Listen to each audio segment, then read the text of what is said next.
E ora parliamo di un altro argomento che ci sta particolarmente a cuore, perché parliamo dei ricercatori che restano in Italia, aiutati a restare in Italia. Vediamo questo servizio di Cinzia Gubini.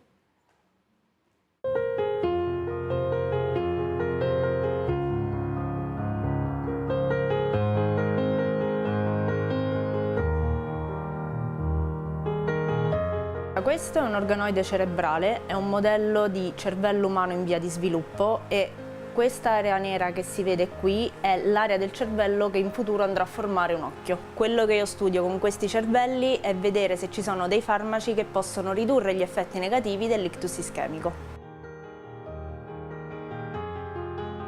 Il mio sogno è sempre stato quello di fare ricerca, però una volta conseguito il titolo magistrale qui in Italia non ho trovato molti sbocchi, quindi sono andata a lavorare in Inghilterra, prima con un'azienda italiana, poi con un'azienda inglese, però continuavo sempre a cercare nei portali se c'erano nuovi bandi, nuove offerte, finché un giorno una mia amica non mi ha detto che c'era una borsa Vitality qui all'Università dell'Aquila e quindi ho provato e eccomi qua. Il progetto Vitality, finanziato con i fondi del PNRR, vede collaborare partner pubblici e privati e mira a creare le condizioni affinché gli studenti delle università del centro Italia abbiano l'opportunità di rimanere nel nostro paese. L'esperienza in Inghilterra è stata molto bella, mi è piaciuta, mi è servita, però sono contentissima di essere tornata qui in Italia perché casa è casa. Mi dice non farti cadere le braccia, corri forte. Quanto guadagna un dottore di ricerca in Italia? Circa 1.200 euro. E la tua prospettiva qual è per il futuro quando finirai questi 3 anni?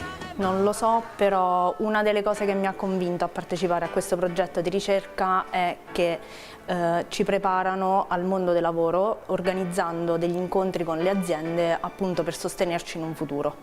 Perché quando uno esce dall'università il problema è che non si sa come rapportarsi con l'ambiente lavorativo effettivo.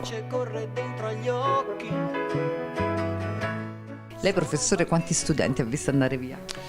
Assolutamente tanti, troppi ragazzi, molti anche molto capaci, con tanta passione, perché l'università non ha le risorse per riuscire a tenersi tutti, soprattutto dei ragazzi che sono più meritevoli.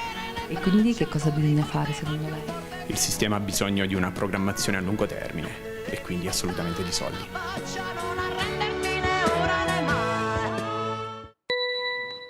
E dunque lo abbiamo sentito in questo servizio, un'altra storia è possibile per i cervelli in fuga, i cervelli italiani che invece possono restare in Italia. Vedremo come, con quali fondi tra pochissimo. Intanto vi presento i nostri ospiti: Tommaso Aiello della Fondazione Emblema e Fabio Graziosi, presidente della Fondazione Vitality, che ci aiuteranno a saperne di più. Ne parliamo tra pochissimo, prima pochissima pubblicità, poi siamo qui in diretta di nuovo.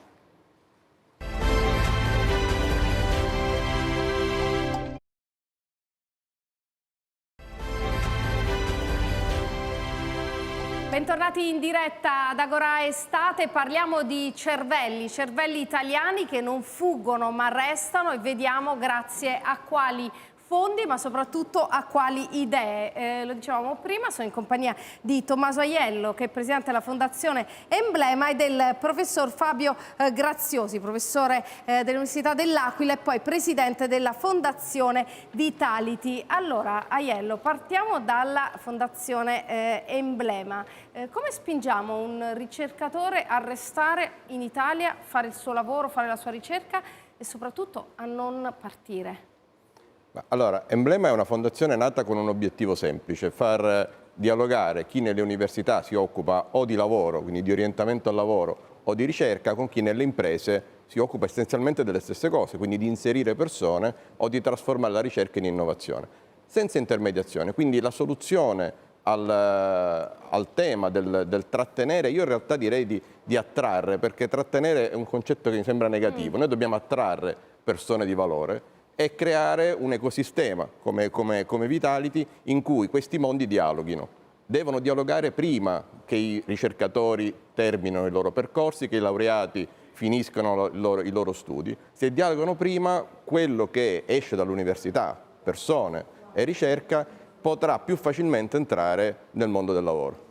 Allora, professore, ci sono i fondi del PNRR, parliamo tantissimo di questo piano di ripresa e resilienza, vediamo i frutti forse più appunto attraenti, diceva Aiello, nel attrarre i ricercatori. Sì, per noi è fondamentale questo, ovvero è una proposta, diciamo, intanto cos'è il Vitality? È un ecosistema dell'innovazione, uno dei grandi progetti finanziati dal PNRR gestito dal Ministero dell'Università e della Ricerca, e l'obiettivo è proprio quello di riavvicinare il sistema della formazione e della ricerca con i sistemi produttivi, con le aziende, no? Infatti il grande programma dentro il quale si colloca si chiama Dalla ricerca all'impresa. E dentro questo programma abbiamo diciamo, reclutato 190 tra dottorandi, ricercatori a tempo determinato e altre figure tipiche dell'università, e l'obiettivo è proprio quello di creare l'occasione tramite questi giovani, l'occasione di sia di trattenerli, sia di attrarli verso la nostra capacità di promuovere l'azione di ricerca, ma anche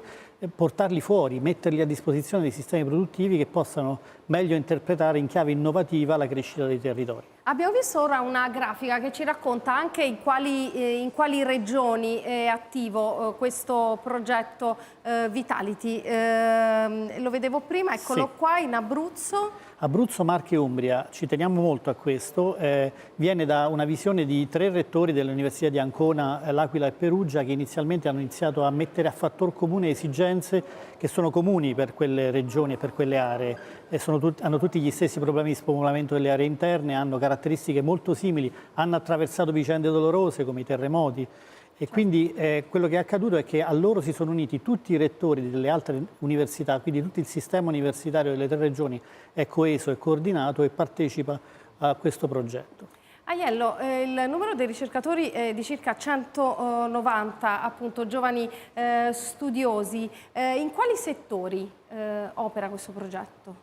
Vitality è un progetto ampio, quindi dentro c'è una parte di information technology, tutto quello che è legato a quelle che una volta erano le nuove tecnologie, adesso sono le tecnologie del futuro. C'è una parte legata all'agritech, quindi alle applicazioni tecnologiche nel settore dell'agroalimentare. E poi, come vedete nell'infografica, c'è anche una sezione dedicata ai beni culturali. Cioè, io credo che dal punto di vista di un esperimento di orientamento al lavoro, che è quello che poi si svilupperà nei prossimi mesi, avere un pubblico così eterogeneo, dei partecipanti così eterogenei, sia un elemento ulteriore di interesse.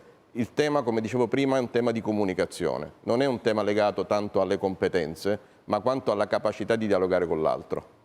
Allora, capacità, siamo in chiusura. Sì. Professor Graziosi, mi dice un consiglio che possiamo dare a un giovane che sta facendo l'università e che vuole proseguire nella ricerca, ma che magari ha un po' paura di non trovare lavoro?